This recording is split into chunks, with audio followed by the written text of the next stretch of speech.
de 2.3.10. Donc, on va commencer avec le A.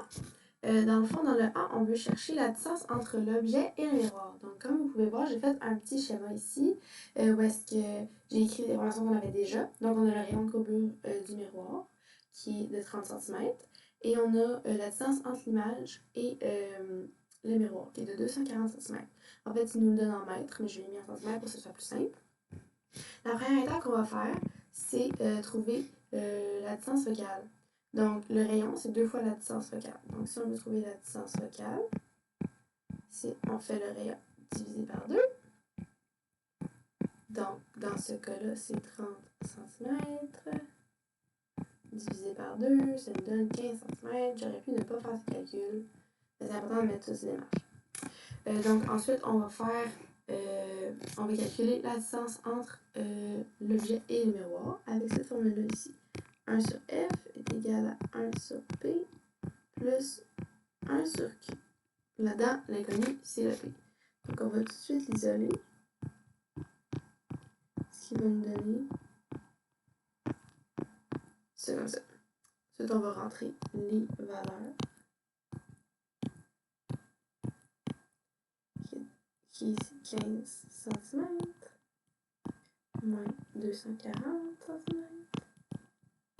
1 sur 240. Et à la moins 1, ce qui nous donne un P, une distance entre l'objet et le miroir de... Donc, ce qui nous donne une distance de 16 cm. Good. Alors ça, c'est la réponse du A. Donc, on va y aller avec le B maintenant. Le B, dans le fond, on cherche la distance entre l'objet et l'image. La distance entre l'objet et l'image, si je le dessine, c'est ça ici. Comme ça. On sait que la distance entre le miroir et l'objet, c'est 240. Et pas l'objet, excuse. La distance entre le miroir et l'image, c'est 240. Et la distance entre l'objet et le miroir, c'est 16. Donc, le dessin est clairement pas à l'échelle. Mais comment on fait pour trouver? On va faire une soustraction qui est Q moins P. Ça va nous donner la distance. On va la nommer D. Maintenant, on va faire D est égal à 240 cm moins 16 cm. Ce qui nous donne 224 cm. Good. Maintenant, on est rendu au C. Le C, il faut qu'on trouve si l'image est à l'endroit ou à l'envers. Moi, sur mon schéma, je l'ai écrit à l'envers parce que quand l'image d'un miroir concave est réelle, elle est à l'envers, mais on va quand même le vérifier. Dans le fond, comment on fait, c'est qu'on va trouver le grandissement linéaire. S'il est positif, donc plus grand que 1, l'image va être à l'endroit. S'il est négatif, l'image va être à l'envers.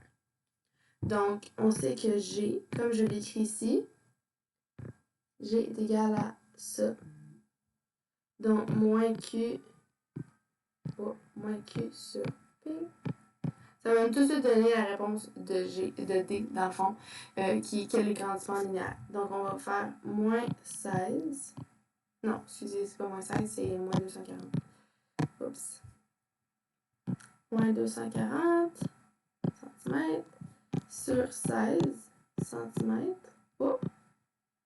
Excusez. Donc, ça nous donne un grandissement de moins 15.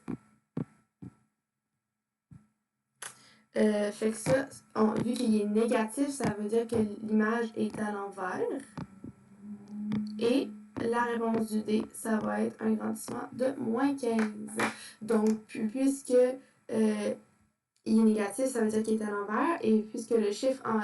Donc, excusez, l'autre vidéo, c'est un peu fini brusquement, mais dans le fond, ce que je disais, c'est que quand on met le grandissement linéaire en valeur absolue, s'il est plus grand que 1, ça veut dire que l'image va être plus grande que l'objet. Donc, c'est le cas, puisque quand tu mets moins 15 en valeur absolue, ça donne 15. Donc, on peut voir que l'image est plus grande que l'objet. C'est tout, j'espère que ça vous a aidé et à la prochaine!